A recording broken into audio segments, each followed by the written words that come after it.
1979 August 20ರಂದು Chaudhary Charan Singh ಅವರು ಭಾರತದ ಪ್ರಧಾನಮಂತ್ರಿ ಹುದ್ದೆಗೆ ರಾಜೀನಾಮೆ ನೀಡಿದರು. ಅವರ ರಾಜೀನಾಮೆ ರಾಜಕೀಯ ಕಾರಣಗಳು ಮತ್ತು ಆಗಿನ ಸರ್ಕಾರದ ಸ್ಥಿರತೆಯ ಬಿಕ್ಕಟ್ಟಿನ ಪರಿಣಾಮವಾಗಿತ್ತು. ವಾಸ್ತವವಾಗಿ 1977ರಲ್ಲಿ ದೇಶದಲ್ಲಿ ತುರ್ತು ಪರಿಸ್ಥಿತಿ ಕೊನೆಗೊಂಡು ಚುನಾವಣೆಗಳು ನಡೆದಾಗ ಜನತಾ ಪಕ್ಷದಿಂದ ಮೊರಾರ್ಜಿ ದೇಸಾಯಿ ಪ್ರಧಾನಿಯಾದರು. ಆದರೆ ಈ ಸರ್ಕಾರ ಹೆಚ್ಚು ದಿನ ಉಳಿಯಲು ಸಾಧ್ಯವಾಗಲಿಲ್ಲ. 1979 ಜುಲೈ 27ರಂದು ಮೊರಾರ್ಜಿ ದೇಸಾಯಿ ಅವರು ಪ್ರಧಾನಿ ಹುದ್ದೆಯನ್ನು ತೊರೆಯಬೇಕಾಯಿತು. ಅದರ ನಂತರ ಚೌಧರಿ ಚರಣ್ ಸಿಂಗ್ 1979 ಜುಲೈ 28ರಂದು ಪ್ರಧಾನಮಂತ್ರಿಯಾಗಿ ಪ್ರಮಾಣ ವಚನ ಸ್ವೀಕರಿಸಿದರು. ಇಂದಿರಾ ಗಾಂಧಿ ನೇತೃತ್ವದ ಕಾಂಗ್ರೆಸ್ ಬೆಂಬಲದೊಂದಿಗೆ ಅವರ ಸರ್ಕಾರ ರಚನೆಯಾಗಿತ್ತು. ಆದಾಗ್ಯೂ ಚರಣ್ ಸಿಂಗ್ ಮತ್ತು ಇಂದಿರಾ ಗಾಂಧಿ ನಡುವಿನ ಸಂಬಂಧಗಳು ಉದ್ವಿಗ್ನವಾಗಿಯೇ ಉಳಿದಿದ್ದವು. ಬೆಂಬಲವನ್ನು ನೀಡುವಾಗ ಚರಣ್ ಸಿಂಗ್ ಅವರ ಸರ್ಕಾರವು ತನ್ನ ವಿರುದ್ಧ ಬಾಕಿ ಇರುವ ಪ್ರಕರಣಗಳನ್ನು ಮುಂದುವರಿಸುವುದಿಲ್ಲ ಎಂಬ ಭರವಸೆಯನ್ನು ಇಂದಿರಾ ಗಾಂಧಿ ವ್ಯಕ್ತಪಡಿಸಿದ್ದರು. ಆದರೆ ಚರಣ್ ಸಿಂಗ್ ಭ್ರಷ್ಟಾಚಾರದ ವಿರುದ್ಧ ಕಟ್ಟುನಿಟ್ಟಿನ ಕ್ರಮಗಳನ್ನು ತೆಗೆದುಕೊಳ್ಳುವ ಪರವಾಗಿದ್ದರು. ಅವರು ಇಂದಿರಾ ಗಾಂಧಿ ವಿರುದ್ಧ ತನಿಖೆಯನ್ನು ಮುಂದುವರೆಸಿದರು. ಈ ಕಾರಣದಿಂದಾಗಿ ಇಂದಿರಾ ಗಾಂಧಿ ಅವರು ತಮ್ಮ ಬೆಂಬಲವನ್ನು ಹಿಂತೆಗೆದುಕೊಂಡರು. ನಂತರ ಚೌಧರಿ ಚರಣ್ ಸಿಂಗ್ ಅವರ ಸರ್ಕಾರವು ಅಲ್ಪಮತಕ್ಕೆ ಇಳಿಯಿತು. ತದನಂತರ ಅವರು 1979 ಆಗಸ್ಟ್ 20ರಂದು ಪ್ರಧಾನಿ ಹುದ್ದೆಗೆ ರಾಜೀನಾಮೆ ನೀಡಿದರು. ಇದರ ನಂತರ ದೇಶದಲ್ಲಿ ಹೊಸ ಚುನಾವಣೆಗಳನ್ನು ಘೋಷಿಸಲಾಯಿತು. ಅದು 1980 ಜನವರಿಯಲ್ಲಿ ನಡೆಯಿತು. ಈ ಚುನಾವಣೆಗಳಲ್ಲಿ ಇಂದಿರಾ ಗಾಂಧಿಯವರ ಪಕ್ಷವು ದೊಡ್ಡ ಮಟ್ಟದ ಗೆಲುವು ಸಾಧಿಸಿತು ಮತ್ತು ಅವರು ಮತ್ತೊಮ್ಮೆ ಪ್ರಧಾನಿಯಾದರು.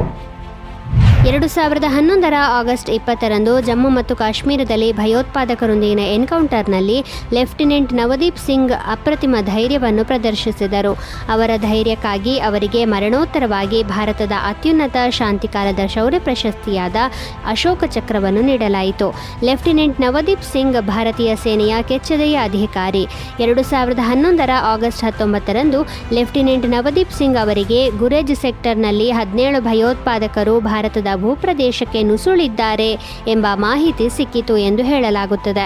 ಲೆಫ್ಟಿನೆಂಟ್ ನವದೀಪ್ ಅವರ ನೇತೃತ್ವದಲ್ಲಿ ಭೀಕರ ಭಯೋತ್ಪಾದಕರನ್ನು ನಿಗ್ರಹಿಸಲು ಮತ್ತು ನಿರ್ಮೂಲನೆ ಮಾಡಲು ಕಾರ್ಯಯೋಜನೆ ಸಿದ್ಧಪಡಿಸಲಾಯಿತು. ಭಯೋತ್ಪಾದಕರು ಭಾರತದ ಗಡಿಯೊಳಗೆ ನುಸುಳುತ್ತಿದ್ದಾಗ ನವದೀಪ್ ಸಿಂಗ್ ಹೊಂಚು ಹಾಕಿ ಕಾಯುತ್ತಿದ್ದರು. ಈ ಎನ್ಕೌಂಟರ್ನಲ್ಲಿ ಅವರು ಅನೇಕ ಭಯೋತ್ಪಾದಕರನ್ನು ಕೊಂದಿದ್ದಲ್ಲದೆ ತನ್ನ ತಂಡದ ಸೈನಿಕರನ್ನು ಸುರಕ್ಷಿತವಾಗಿರಿಸಿದರು. ಈ ಸಮಯದಲ್ಲಿ ನವದೀಪ್ ಸಿಂಗ್ ಗಂಭೀರವಾಗಿ ಗಾಯಗೊಂಡರು. ಆದರೆ ಅವರು ತಮ್ಮ ಕಾರ್ಯಾಚರಣೆಯನ್ನು ಯಶಸ್ವಿಯಾಗಿ ಪೂರ್ಣಗೊಳಿಸಿದರು. ದುರದೃಷ್ಟವಶಾತ್ ಅವರು ತಮ್ಮ ಗಾಯಗಳಿಗೆ ಬಲಿಯಾಗಿ ಹುತಾತ್ಮರಾದರು. BKS ಅಯ್ಯಂಗಾರ್ ಅವರು 2014 ಆಗಸ್ಟ್ 20ರಂದು ಕೊನೆಯುಸಿರೆಳೆದರು. ಅವರು ಭಾರತೀಯ ಯೋಗ ಶಿಕ್ಷಕ ಮತ್ತು ಲೇಖಕರಾಗಿದ್ದರು. ಅವರು ಆಧುನಿಕ ಯೋಗದ ಪ್ರಮುಖ ಶಿಕ್ಷಕರಲ್ಲಿ ಒಬ್ಬರೆಂದು ಪರಿಗಣಿಸಲ್ಪಟ್ಟಿದ್ದಾರೆ ಮತ್ತು ಅವರ ಕೊಡುಗೆಗಳಿಂದಾಗಿ ಅಯ್ಯಂಗಾರ್ ಯೋಗ ಎಂಬುದು ಪ್ರಪಂಚದಾದ್ಯಂತ ಪ್ರಸಿದ್ಧವಾಯಿತು. BKS ಅಯ್ಯಂಗಾರ್ ಅವರು ಯೋಗದ ಆಸನಗಳು ಮತ್ತು ಪ್ರಾಣಾಯಾಮವನ್ನು ಅಭಿವೃದ್ಧಿಪಡಿಸಿದರು. ಅವು ವಯಸ್ಸಿನ ಅಥವಾ ದೈಹಿಕ ಸ್ಥಿತಿಯನ್ನು ಲೆಕ್ಕಿಸದೆ ಪ್ರತಿಯೊಬ್ಬ ವ್ಯಕ್ತಿಗೂ ಅನ್ವಯವಾಗುವಂತಹ ಅಯ್ಯಂಗಾರ್ ಯೋಗದಲ್ಲಿ ಆಸನಗಳ ನಿಖರತೆ ಮತ್ತು ಸ್ಥಿರತೆಗೆ ವಿಶೇಷ ಗಮನ ನೀಡಲಾಗುತ್ತದೆ.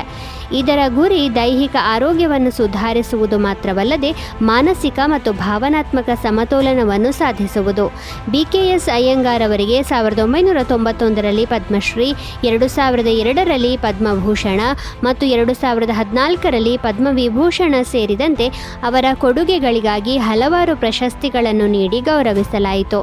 ಅವರ ಬೋಧನೆಗಳು ಇಂದಿಗೂ ಯೋಗದ ಮೂಲಕ ಆರೋಗ್ಯಕರ ಮತ್ತು ಸಮತೋಲಿತ ಜೀವನವನ್ನು ನಡೆಸಲು ಲಕ್ಷಾಂತರ ಜನರನ್ನು ಪ್ರೇರೇಪಿಸುತ್ತಿವೆ.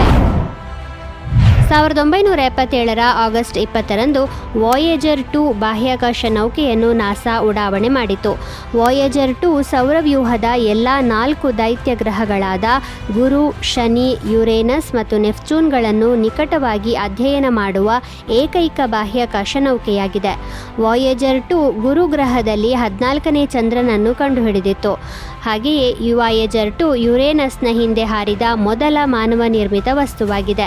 ಅದು ಯುರೇನಸ್ನಲ್ಲಿ 10 ಹೊಸ ಚಂದ್ರರು ಮತ್ತು 2 ಹೊಸ ಉಂಗುರಗಳನ್ನು ಕಂಡುಹಿಡಿಯಿತು. ಜೊತೆಗೆ ವಾಯೇಜರ್ ನೆಪ್ಚೂನ್ ಮೂಲಕ ಹಾರಿದ ಮೊದಲ ಮಾನವ ನಿರ್ಮಿತ ವಸ್ತುವಾಗಿದ್ದು 5 ಚಂದ್ರರು, 4 ಉಂಗುರಗಳು ಮತ್ತು ಗ್ರೇಟ್ ಡಾರ್ಕ್ ಸ್ಪಾಟ್ ಅನ್ನು ಕಂಡುಹಿಡಿದಿತ್ತು. ಇದಲ್ಲದೆ ವಾಯೇಜರ್ 2 ಶನಿ ಗ್ರಹದ ಬಳಿ ಕೂಡ ಹಾರಿತ್ತು. ಇದು ಶನಿಯ ಉಂಗುರಗಳ ಸಂಕೀರ್ಣ ರಚನೆ ಮತ್ತು ಟೈಟಾನ್ ಟೈಟಾನ್ ಮತ್ತು ಇತರ ಸಣ್ಣ ಚಂದ್ರರನ್ನು ಒಳಗೊಂಡಂತೆ ಅದರ ಉಪಗ್ರಹಗಳ ಸಂಪೂರ್ಣ ಅಧ್ಯಯನವನ್ನು ನಡೆಸಿತು.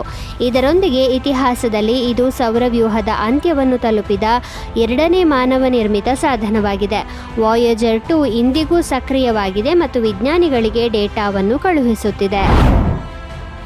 1897ರ ಆಗಸ್ಟ್ 20ರಂದು ಬ್ರಿಟಿಷ್ ವೈದ್ಯ ಸರ್ ರೊನಾಲ್ಡ್ ರಾಸ್ ಮಲೇರಿಯಾವನ್ನು ಹರಡುವ ಹೆಣ್ಣು ಅನಾಫಿಲಿಸ್ ಸೊಳ್ಳೆಯನ್ನು ಗುರುತಿಸಿದರು. ಅವರು ಮದ್ರಾಸ್ ಪ್ರೆಸಿಡೆನ್ಸಿಯಲ್ಲಿ ಮಲೇರಿಯಾದಿಂದ ಬಳಲುತ್ತಿದ್ದ ಜನರಿಗೆ ಚಿಕಿತ್ಸೆ ನೀಡುತ್ತಿದ್ದರು.